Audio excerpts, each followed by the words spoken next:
Здравствуйте, уважаемые телезрители! В эфире программа «Саясат ха Саяхат». Как всегда, мы говорим о внешней политике и международных отношениях.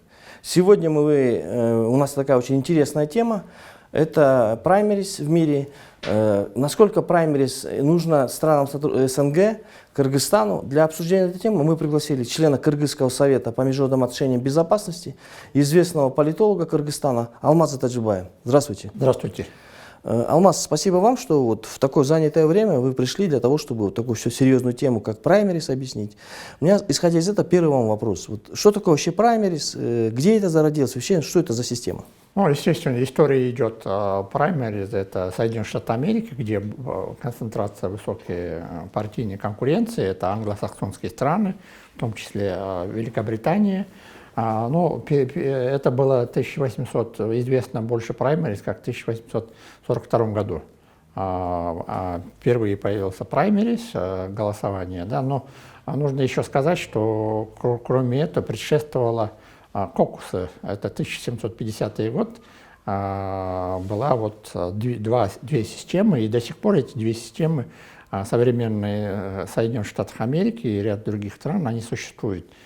Кокусы и праймерис. Ну, праймерис, мы знаем, она бывает закрытая, открытая. Праймерис – это голосование именно сторонников партии или просто жителям определенного населенного пункта за того или иного кандидата в президенты Соединенных Штатов Америки или какие-то другие выборные должности. Вот нужно понять, да?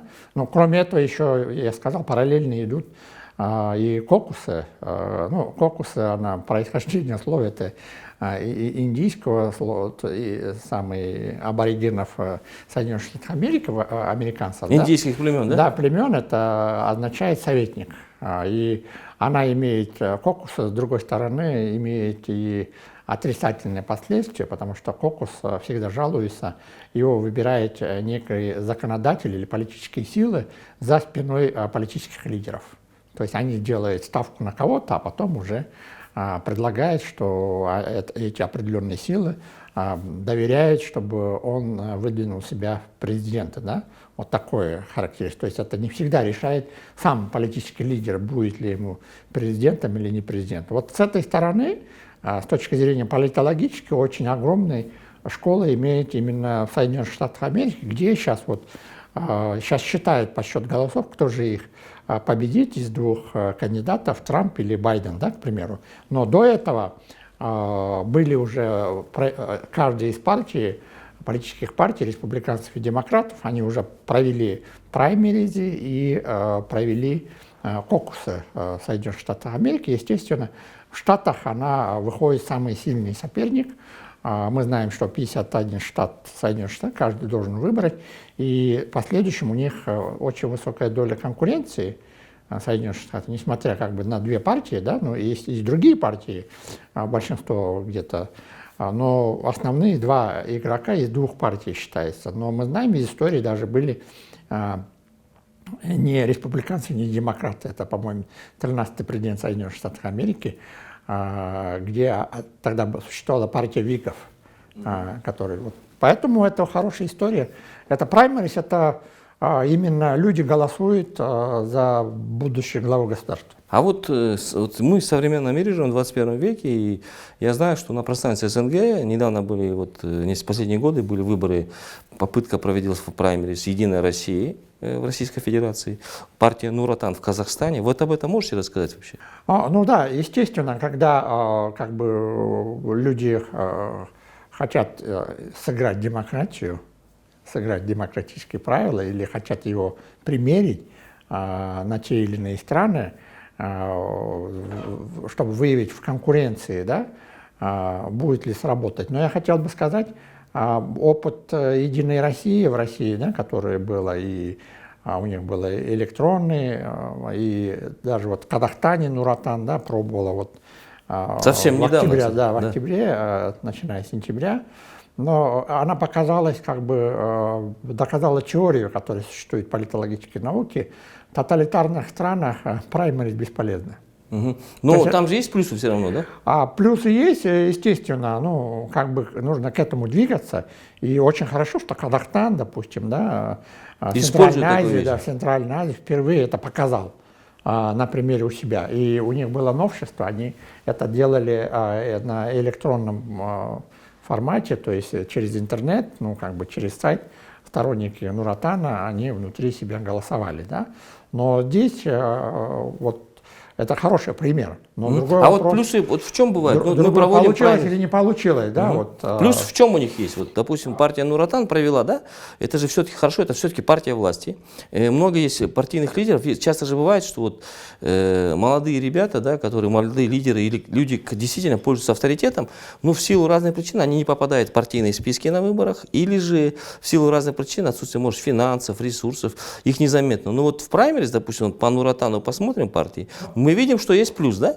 Во-первых, ты цели, программы, задачи партии определяешь. Плюс тот, кто участвует, он как бы тренируется, да, он его все-таки члены партии выбирают лучшего. Это можно использовать не только на выборах в парламент, но и на местных выборах, администрации, да, это все-таки плюс есть. Естественно, допустим, каждое появление перед людьми, да, конкуренция, да, вот с точки зрения конкуренции, с точки зрения выбора, она есть, это хорошо, это нужно Там дебаты, да, есть? чем ничего, да, там, ну или какие-то дебаты, или озвучивание. А вот дебаты нужны вообще вот в программ, праймерис? естественно, тем более. А вот в закрытых более-менее странах, ну там как бы вот сейчас в африканской стране выиграл президент, 100% набрал голосов. Вот, к примеру, да, вот недавно, на днях, да, выиграл, по-моему, в Сьерра-Леоне, не помню, да, ну вот, то есть... А вот дебаты внутрипартийных, да, вот, ну, Нуратан, Ну, Казахстан, других странах, это как? Вот именно дебаты, они делают ставку по результатам дебатов внутри партии, да, они определяют победителя по праймериз или по кокусу, да, но кокус это ну, такое собрание, да, партийное сторонников, ну и праймериз тоже, и сторонников, они разные бывают. Но вот то, что почему как бы не удался горький опыт, да, ну как бы старание, первый шаг есть сделан, потому что используют административный ресурс, что в России Единая Россия, да, что Нуратан в Казахстане, они использовали административный ресурс. Здесь другой праймерис, то есть другой критерий оценки. У кого полнота власти в областях, в регионах, да, у какого политического лидера вес большой, у кого больше административного ресурса, то есть влияния, тот и побеждает. Вот это показатель. Тут не показывает именно какой у человека, ну, допустим, обладает ли каким-то критическим мышлением или какими-то ценностями.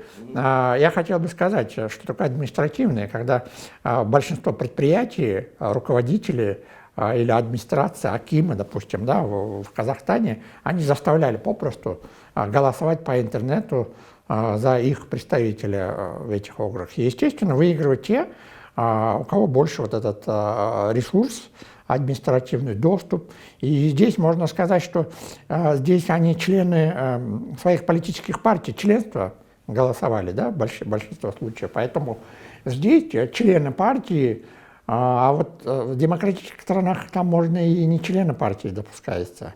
То есть больше сторонники, больше симпатизирующие или даже нейтральные. Допустим, есть праймери в Соединенных Штатах, когда голосуют одновременно за представителей республиканцев или демократов, да, но там ты должен только отдать один голос. То есть если там выявить, что ты голосовал за двоих, то результаты праймериза могут отменить.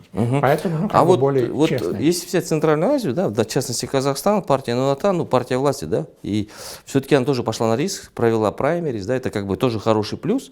Вот у нас есть проблема с партийными списками качественные, да, и в Кыргызстане, и в других странах Центральной Азии, СНГ. Как праймериз могут влиять на все-таки качественные партийные списки, качественный состав партийных списков? Ну, давайте посмотрим. В общем, СНГ странах, да, где-то превалирующее большинство, в партии костяк составляет это приближенные к власти государственные деятели, должности. Ну, вот Единая Россия, она держит, в принципе, всю власть, полноту в России, да, допустим, Нуратан в Казахстане, да. И, естественно, там большинство государственных чиновников, это раз.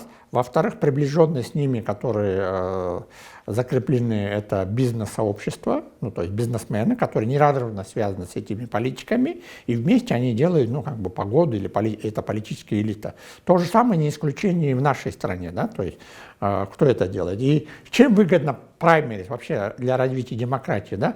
Пусть это будет первые шаги, и пусть даже для России, и для Казахстана, да, но это очень важно. Допустим, если у нас было бы, да, то есть все-таки возможность каким-то членам партии, которые не имеют огромного ресурса, ну, может быть, из-за каких-то симпатий, да, этому лидеру, да, люди просто проголосуют по округам за него. Но еще раз хочу сказать, это будет единицы. Но тем лед тронулся. Можно сказать, просто лед что в сторону в Казахстане, да, партия, да. Да, авторитарной власти потихоньку внутрипартийной двигается, демократии, да? К демократии. Внутрипартийные они хотят создать. Потому что они тоже понимают на опыте Кыргызстана, что у нас случилось с выборами. Да? У нас там хаос, правовой кризис. Партийные списки да, такие, партийные списки, именно люди, которые подкупом занимались, да, административным ресурсом. Она привела вот ситуацию 5-6 октября этого года кризис. Да, чтобы это не допустить, вот праймерис внутрипартийные должно быть. Мы же не знаем в партиях внутри, что происходит наших. Там же закрытое и латентно происходит, да, то есть золотые мандаты, которые кто больше оплатит, он впереди списка будет, да, воздействие. Кто больше внес деньги, и большинство у нас в парламенте, если так считать, 80% нашего, да, это люди как бы безликие. Это бизнес-сообщество, которые как бы их бизнес не трогает, но и как парламентарии они себя не показывали. Поэтому это вот кризис. Но если было бы на самом деле внутри партии не собрание съезда, да, перед выборами они там список составляют и опаздывают некоторые партии, да, а именно как бы до этого составили, в регионах за них проголосовали, да, это было бы очень здорово. Я только знаю одну партию, которая сделала праймерис, это политическая партия «Реформа». В Кыргызстане это уже опыт давно внесен. В 2012 году в местных выборах некоторые демократически настроенные партии, они праймерис применяли, и притом успешно. Да? Вот это опыт Центральной Азии, не только Казахстан, но и Кыргызстан есть. Конечно, она не отмечена так грандиозно, пафосно всеми другими партиями. Мы можем сказать, что вот интересен опыт партии, в принципе, вот отбора избирателей, да, вот кандидатов в партии Нур-Отан в Казахстане, и мы можем назвать причины, почему партии идут в Казахстане, допустим, партия Нур-Отан пошла на такой все-таки рисковый шаг, праймерис, да, проведение, это же тоже нужен опыт, да. И одни говорят, что это демократизация должна быть внутрипартийной среды, более качественный состав, отобрать как можно больше известных авторитетных людей. И самое главное, они же еще качественный состав видят новый, да, в Казахстане. Нур-Отан смотрит, есть молодежные крылья, есть молодые лидеры на местах, в регионах, и они видят, что он набирает авторитет в какой-то группе, в регионе. Он уже потенциальный кандидат не только в списке в парламент, но и местные органы власти. То есть вы с этим согласны? Очень согласен, потому что Казахстан, я так понимаю, они понимают, и даже другие страны, где есть застой политических элит. Вот чтобы застой сдвинуть, естественно, понимаете, должна быть новая кровь, должны лица меняться, а многие как бы брежневские времена застой, как бы они, что им скажут, то и сделают, нету никакой инициативы, тогда государство претерпевает кризис определенный. Да? Чтобы это не допустить, я думаю, что вот именно праймерис запустили специально, чтобы какой-то была конкуренция, чтобы и была возможность лифта, чтобы к нему пришли новые лица, то есть кровь менялась, да? И, естественно, это оздоровление пойдет, оздоровление. И вот самый праймерис для того, чтобы делать выбор, да, очень хорошую погоду именно, чтобы выявить, кто из них кто, да, who is who, это дебаты. Политические дебаты, которые должны устраивать на самом деле, да, и тогда это уже появляется конкуренция, а конкуренция это здорово, побеждает сильнейший по тем или иным критериям, понимаете, и поэтому вот я приветствовал именно вот начало и в Нур-Отане, да, партии, в казахстанском партии, да, это очень здорово, потому что казахстанская элита понимает, нужно оздоровление политических элит, потому что вот то, что привело к Кыргызстане, ну вот Кыргызстан, да, политическая элита была почти одна и та же, и люди требовали новых имен, новых политических лидеров, даже молодежи, да, в большой степени требованиям. Таким. Дорогу молодым, да? Да, потому что она была, эта политическая элита, естественно, она никогда не освобождает кресло, место для других. Естественно, кто этот политический олимп лезет, они всегда их отбрасывают. Вот праймерис, да, в хорошем понимании слова, для нашей и для Казахстана это вот лифт. Социальный лифт, политический лифт, да. Да, политический лифт, чтобы туда могли пройти, ну так назовем, простолюдины. То есть не те, люди авторитетные, новая прослойка активных, новых людей, партии появляется, той да, же самой. тех людей, которые в партии набирают, тех людей, которые имеют авторитет, но не денежный, да, те люди, которых не могут там Ну, они идеи несут, энергию, да, новый взгляд. пиарить не могут, но у них есть идеи, у них есть идеи, как изменить страну по тем или иным социально-экономическим вопросам, как прогнозировать, как изменить. То есть у них есть готовые механизмы, даже, может, они как бы на предмете Великобритании, это они знают тему какой-то области, министерства, да, социально-экономических каких-то, они как теневая экономика, да, как Великобритания. Вот. И этим людям дает шанс. И в этом случае, я думаю, шаг, который инициировал, я не знаю, кто инициировал, ну, это, естественно, руководство Нур-Отана, да, это очень здорово, это только нужно приветствовать. И дальше, я думаю, несмотря на шквал критики, да, что она получилась, где-то не получилось, также и в России нужно это дело дальше развивать. Но есть одна загвоздка, да, здесь, если страны авторитарные больше режимом, да, политическим, у них не получится, поэтому, ну, как бы не так получится, как хотелось бы, да, поэтому, но сама вот эта система постепенно придут именно демократизации внутри политических партий, а раз внутри политической партии будет очень большая конкуренция внутри, да, то тогда появятся сильные лидеры, придут политические элиты, и они могут сделать какие-то большие перемены, изменения в этих странах. Спасибо вам. Вот, спасибо вам большое, что вы так подробно рассказали о праймерис и о том, как это проходит в других странах, что это хороший опыт есть и в других странах. И вообще праймерис это показывает, насколько происходит политическая ситуация в стране, какие будут дальше партийная система развития. Я думаю, это и в Кыргызстане, наверное, надо вводить такую систему праймерис для того, чтобы избежать многих тех внутренностей и, самое главное, монополии партийной элиты и партийной бюрократии, которая выдвигает свои кадры, а появляются действительно партии, тогда будет и устойчивая партийная система. Да? Спасибо вам. На этом программа «Саясат Хасаяхат» завершилась. До свидания.